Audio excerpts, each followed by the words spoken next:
Well, we're going to get started as promised with the stand-up desk. Very beginning, we're going to start out by just breaking down all the plywood. Some tedious work, but it has to be done. So let's get started right now.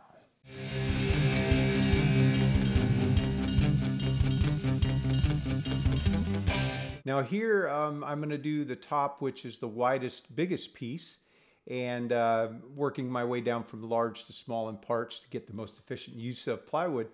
And you can see me using these interesting parallel guides made with kind of shop made. Well, these are the product of Emily Adams. We did a kind of a contest for jigs for the shop, and this was Emily. She was the winner. Won a nice Festool drill for that. And then I made them and showed you guys how to make them in another video. It's the only time I'll be using them in this project. Again, the standard parallel guides from Festool, which I really like, use them a lot. They have a limitation on how wide they go, and Emily's are pretty wide. I think the tape measures are 5-6 feet, something like that, maybe 10 feet. I'm not even sure. I haven't pulled them all the way out. So again, here I'm just you know, the basic starting stuff. I'm using my track saw, short track here, and you know, squaring up edges, getting things just the way I want them, and going sort of one part at a time. You'll see me refer to the plans and figure out what I'm going to cut. Again, this is not like building a big set of custom cabinets where I might have all the similar parts and do them all at once, the sides and then the spreaders and, you know, the bottoms, top shelves. Again, this is a custom piece of furniture, and so it won't be nearly as efficient, but I'm only building one of them. If I were building, you know, multiple of these, I'd probably take my time and lay out the process. And, you know, if I wanted to build 10, I'd cut 10 of the tops at once. And each piece I'd cut over and over until I had the full stack ready to go and do some marking and things like that. For larger pieces off of plywood, I always use my track saw. I don't use my table saw for those kinds of cuts. I find I get a better cut with the track saw. When I get into narrower pieces, repeatable narrower pieces, then I find the table saw is the only way to go, and just for speed and repetition.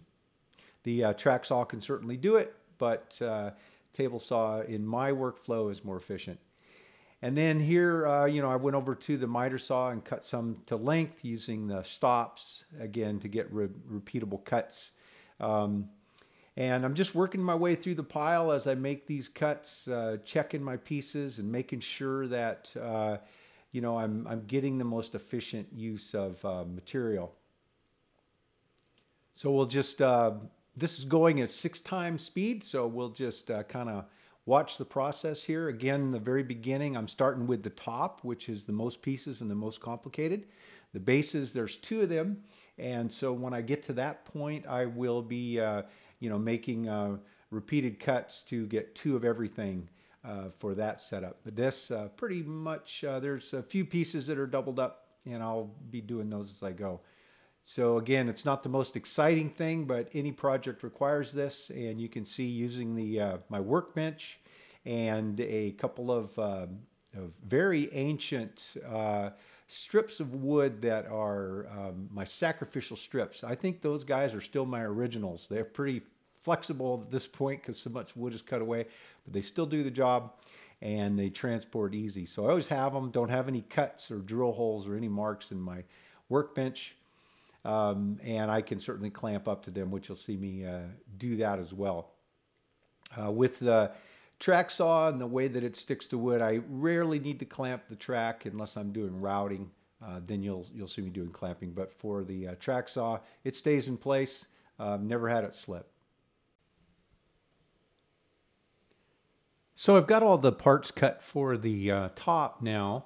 And so what I'm doing here is using the track saw and the small track to cut out the areas or cut away the middle. And I'm just doing this on a couple of the pieces. I'll be using them as a router template.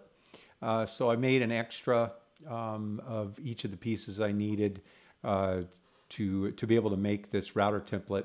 And then I will use a similar method I showed in another video where I'll use an upcut spiral bit and a template guide, pattern guide to make all the pieces.